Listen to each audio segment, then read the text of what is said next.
তোর দিদি আমাকে দুটোর রসগোল্লা খাইয়েছে।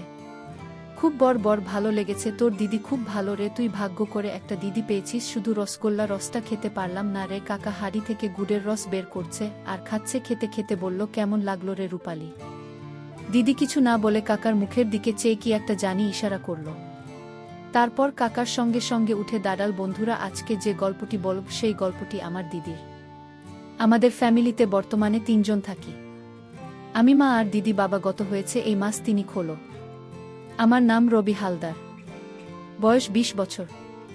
ইন্টারে পড়ি। আমার দিদির নাম রূপালী হালদার, 26। এই গল্পের নায়িকা দেখতে বেশ ভরসা মতো, লম্বা 5 ফুট 5 ইঞ্চি। যে কোনো ছেলে পাগল হয়ে যাবে। বর্তমানে মার বয়স 48। বাবা মারা যাওয়ার পর কলকাতায় শহরে কাজ করে লোকের বাড়িতে। আমরা থাকি অজ গ্রামে। আমরা খুব গরিব। বাবা মারা যাওয়ার পর আমাদের কিছু জমি আছে যেটা দিদি চাষ করে। দিদি মাধ্যমিক পাশ করার পরে স্কুল ছেড়ে দেয়। বর্তমানে দিদির বিয়ের জন্য আমাকে বলে, দিদির বিয়ের একটা ব্যবস্থা কর। আমি মাকে বলি, কিভাবে বিয়ে দেব? বিয়ের জন্য তো অনেক টাকার দরকার। আমি পড়াশোনা ছেড়ে দিচ্ছি। তাহলে বলে তারপরে আমি স্কুল ছেড়ে দিয়ে গ্রামের চাষের কাজে লেগে গেলাম। আমি আর আমার জমিতে চাষ করি এবং লোকের জমিতে কাজ করি, যাতে কিছু টাকা ইনকাম করে দিদির বিয়ের ব্যবস্থা করতে পারি। এইভাবে 1 বছর কাজ করার পর বেশ কিছু টাকা জোগা গেল। মাকে বললাম, মা তুমি ছেলে দেখার ব্যবস্থা কর। দিদিকে বললাম, দিদি তোকে আবার বিয়ে করতে? দিদিও হ্যাঁ বলল। তারপর একদিন একটা ছেলে এল দেখতে আমাদের বাড়িতে। ছেলে সরাসরি বলে দিল, এই মেয়ে আমার পছন্দ না। আমাদের মনটা ভেঙে গেল। আবার চেষ্টা শুরু হলো নতুন করে ছেলে দেখা। এভাবে আমাকে দিনটা চলতে থাকবে। দেখতে দেখতে দিদির বয়স 28 হয়ে গেল। আমার বয়স 20 হলো। ইদানিং কেমন হয়ে যাচ্ছে, কথায় কথায় ঝগড়া করে। আমি একদিন জমিতে যখন গ্রামের লোকজনের সাথে যখন কাজ করছে অন্য লোকের জমিতে, তখন শুনতে পেলাম রতন কাকার কথা ফিসফিস করে বলছে, একটা মেয়ে পুটিয়েছি রে মিলন।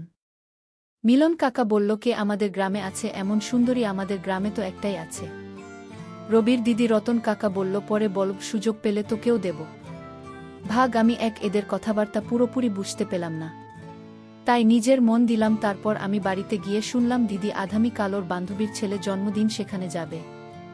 আমি বললাম, ঠিক আছে তুই যাবি, কিন্তু তাড়াতাড়ি চলে আসবি। তারপর দিদি বলল, ঠিক আছে আমি তাড়াতাড়ি চলে আসব। তারপরের দিন যখন আমি জমিতে কাজে গেলাম, গিয়ে দেখলাম রতন কাকা কাজে আসেনি।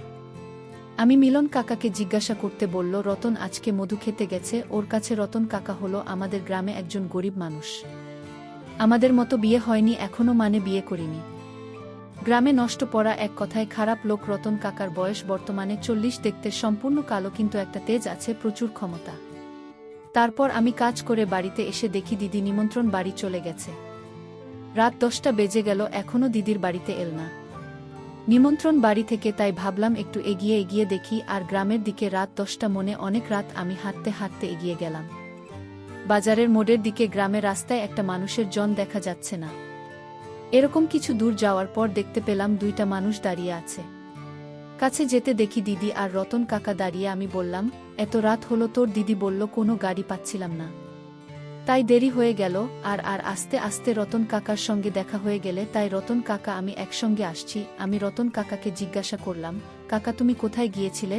রতন কাকা বলল, আমি একটু শহরে গেছিলাম। শহর থেকে ফেরার সময় তোর দিদির সাথে দেখা হয়ে গেল, তাই এখনই আসলাম একসাথে। জানিস তো ভাই, রতন কাকা আমাকে আইসক্রিম খাইয়েছে, খুব ভালো আইসক্রিমটা। রতন কাকা জানিস না রবি, তোর দিদি আইসক্রিম খেতে খুব ভালোবাসে বলল। রতন কাকা সঙ্গে সঙ্গে দিদি খুব হেসে উঠল। তবে এখন তুমি চলো, অনেক রাত হয়ে গেছে, এবার আস্তে আস্তে বাড়ির দিকে চল। রতন কাকা বলল, জানিস রবি, তোর দিদি আমাকে 2টা রসগোল্লা খাইয়েছে। খুব বড়রে, ভালো লেগেছে। তোর দিদি খুব ভালো রে, তুই ভাগ্য করে একটা দিদি পেয়েছি।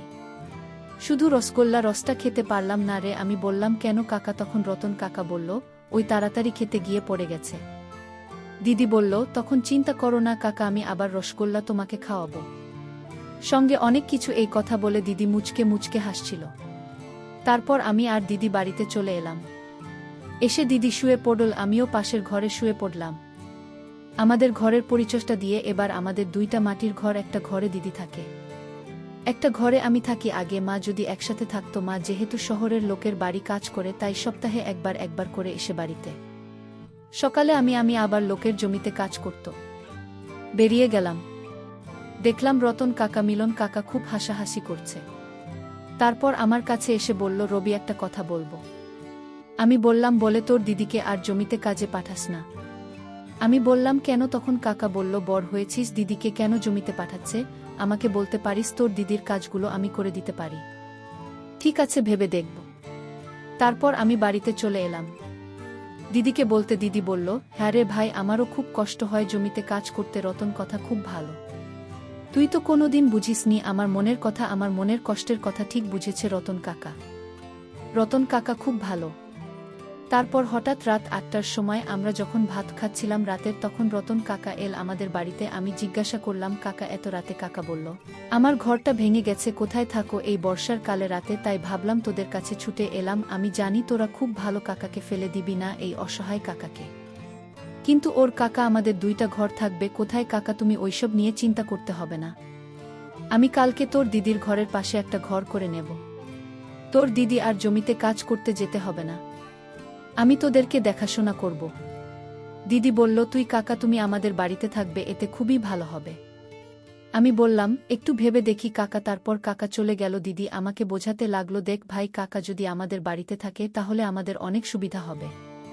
কাকা আমাদের চাষবাসের কাজ করে দেবে, সঙ্গে 2টা পয়সাও পাব আমরা। আমিও বললাম, ঠিক বলেছিস। তার সঙ্গে কাকার তো কেউ নেই, আমাদের বাড়ি থাকবে। আমার কথা শুনে তিনি বেশ খুশি হল। তারপর কাকা চলে গেল। ওই রাতে আর দিদি আমাকে বোঝাতে লাগলো, দেখ ভাই, কাকাকে যদি আমাদের বাড়ি থাকে বাবার মতো, তাহলে আমাদের কত সুবিধা হবে বল। সে আমাদের দেখাশোনা করবে, সঙ্গে কিছু টাকা পয়সাও দেবে। আমার বিয়ের টাকাটা জোগাড় হয়ে যাবে, তুই আর কত কষ্ট করবি আমার জন্য। আমি বললাম, ঠিক আছে দিদি। কাকা তাহলে কালকে তোর ঘরের পাশে একটা ঘর করে নিক। দিদি বলল, ঠিক আছে। তারপর দিন সকালে আমি কাজে চলে গেলাম। জমিতে গিয়ে দেখলাম রতন কাকা আসেনি। মিলন কাকাকে জিজ্ঞাসা করতে বলল, ও নাকি একটা ঘর করবে তোদের ঘরের পাশে, তার জিনিসপত্র কিনতে গেছে। সারাদিন কাজ করার পর যখন বাড়িতে গিয়ে দেখলাম কাকা, দিদি আর মা বসে গল্প করছে। দিদিকে দেখে মনে হলো দিদি খুব খুশি। মাকে জিজ্ঞাসা করলাম, মা কখন এসেছে?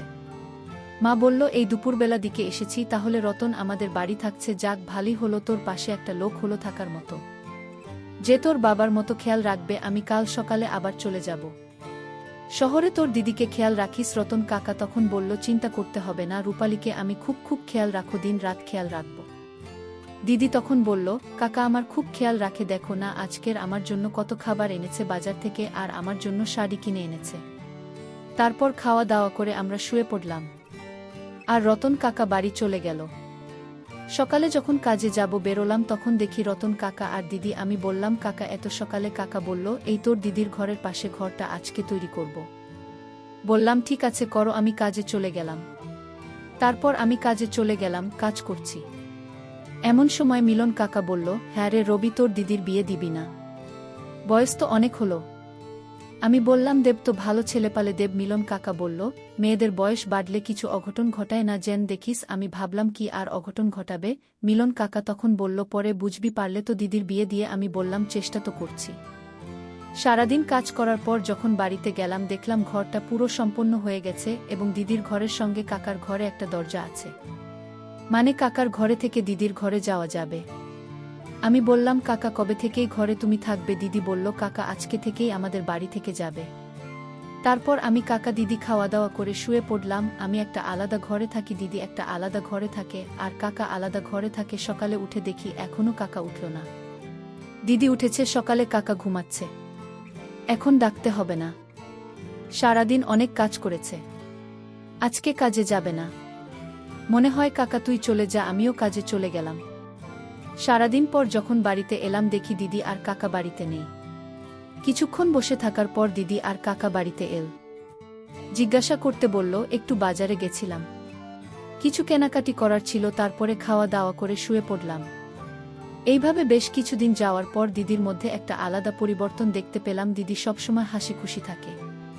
খেতে বসলে দিদি আমার থেকে কাকাকে বেশি খেতে দেয়। দিদি আর আমার সাথে তেমন কথা বলে না, সব সময় কাকার সাথে কথা বলে। দেখতে দেখতে বর্ষাকালে সে গেল। তারপর মা এসে বলল, আমি আর এখন গ্রামে আসব না, শহরেই থাকব। গ্রামে সবসময় আসা যায় না। বর্ষাকালে আমি 6 মাস পর বাড়িতে ফিরব। কিছু টাকা দিয়ে চলে গেল মা শহরে।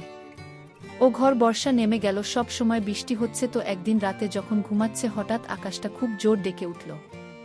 আমার ঘুমটা তখন ভেঙে গেল, তখন রাত 12টা কি একটা হবে, কিছুতেই ঘুম আসছে না। তাই ভাবলাম একটু বাইরে দেখি কতটা জোরে বৃষ্টি হচ্ছে। আমি বাইরে বের হয়ে দেখি আকাশ ঘন কালো ছেয়ে গেছে আর দুমকা হাওয়া মারছে, হালকা ঝড় বইছে এবং প্রচণ্ড জোড়া আকাশ ডাকছে আর ঝিরঝির করে বৃষ্টি হচ্ছে। ভাবলাম একটু রান্নাঘর থেকে জল খেয়ে আসি। আমি জল খেতে গিয়ে দেখি রান্নাঘরে একটা জায়গা থেকে জল পড়ছে।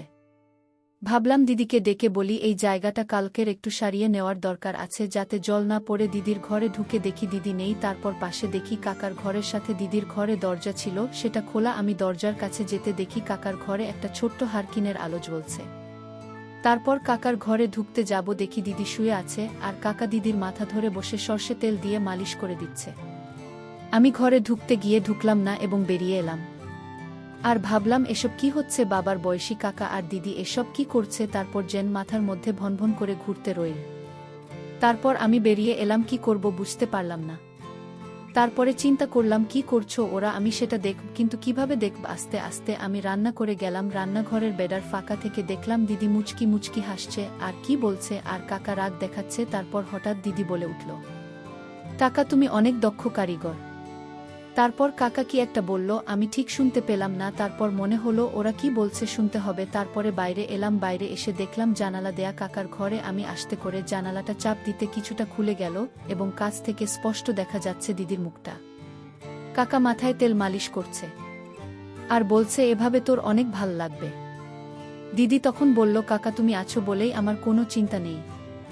নিচে গুড়ের রস রাখা আছে, একটু খেয়ে দেখো। আমি দেখলাম কাকা হাঁড়ি থেকে গুড়ের রস বের করছে আর খাচ্ছে। খেতে খেতে বলল, কেমন লাগলো রে রূপালি। দিদি কিছু না বলে কাকার মুখের দিকে চেয়ে কি একটা ইশারা করল।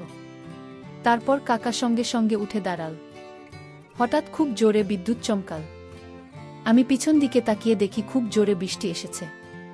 ঘরের ভেতরে দৃশ্য আর বাইরের বৃষ্টি দেখে বেশ ভালো লাগলো এবং খুব আনন্দ লাগছে মনে মনে। ওদিকে কাকা দিদিকে বলল, কেমন লাগলো রূপালি। দিদি বলল, খুব ভালো লেগেছে। বৃষ্টির দিনে এরকম হলে তো অনেক ভালো লাগে। তুমি মাঝে মাঝে দুপুরবেলায় চলে আসবে, কাজ থেকে এসে আমাকে মালিশ করে দেবে। এরপর তারা কিছু আলাপ আলোচনা করল। কাকা উঠে কলঘরের দিকে চলে গেল হাতে গুড়ের রস পরিষ্কার করতে। বন্ধুরা, ইউটিউবের গল্পগুলো শুনে মজা না পেলে আমার ওয়েবসাইটে দেওয়া গল্পগুলো শুনতে পারো। সেখানে প্রতিদিন খোলামেলা গল্প আপলোড করা হয়। কমেন্টে ওয়েবসাইটে লিংক দেওয়া আছে।